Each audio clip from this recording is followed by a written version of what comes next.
To find money to invest for your future, you need to make sure that your outgoing expenses are less than the income that you are receiving.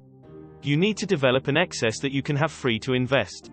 Now, before you start to think, well, I don't have any excess left if I was earning more money, then I would have some free. Let me dispel this myth and tell you that it is a known and accepted fact that the amount of money that people earn has little if any bearing on whether or not they have an excess left to invest. The only way to create an excess is to spend less than you earn, instead of spending all that you earn. Even doctors and lawyers, who earn well over $100,000 per year, often end up at retirement with little more net worth than factory or office workers.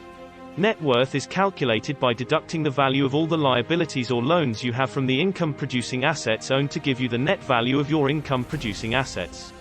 Why aren't high-income earners retiring wealthy?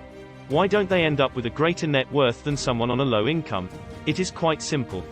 Human nature seems to dictate that whatever anyone earns, they spend. Some even spend more than they earn and charge it on their credit card. The higher your income grows, the more you spend, and the only way to get out of this cycle is to realize that it is happening, and make a concerted effort to reverse this habit. And to begin reducing your expenditures so that you can free up money to invest. The best way to do this is to try the 10/90ths plan. This plan simply means that as soon as you receive your pay, you put aside 10% of it for investment, and then use the other 90% to live off of. Put aside the 10%, and then pay all the bills and do the grocery shopping, and then after that whatever is left over you can spend. Most people do it the wrong way around. They pay the bills, do the shopping and spend what is left over, never leaving any left to save or invest. By taking the investment money out first, you will alleviate the temptation to spend it.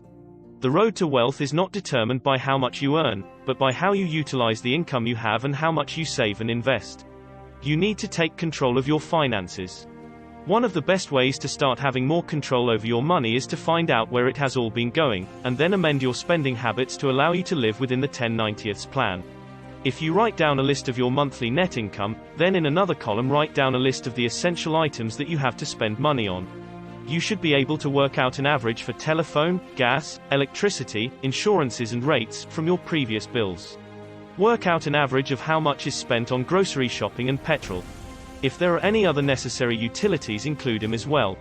Then deduct the second column from the first, and this will give you the maximum potential savings for each month. It can be quite startling how high this figure can be and make you wonder where all the extra money went. Another good learning experience is to simply write down for a fortnight every dollar spent and write next to it what it was for. You will soon find that there are a lot of unnecessary expenses, often caused by impulse buying, where you have spent money on items that you neither needed or really wanted, and could easily have gone without.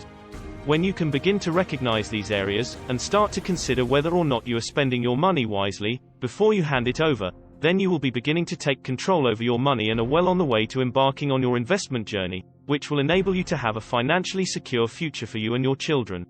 For more insights, check the link in the description.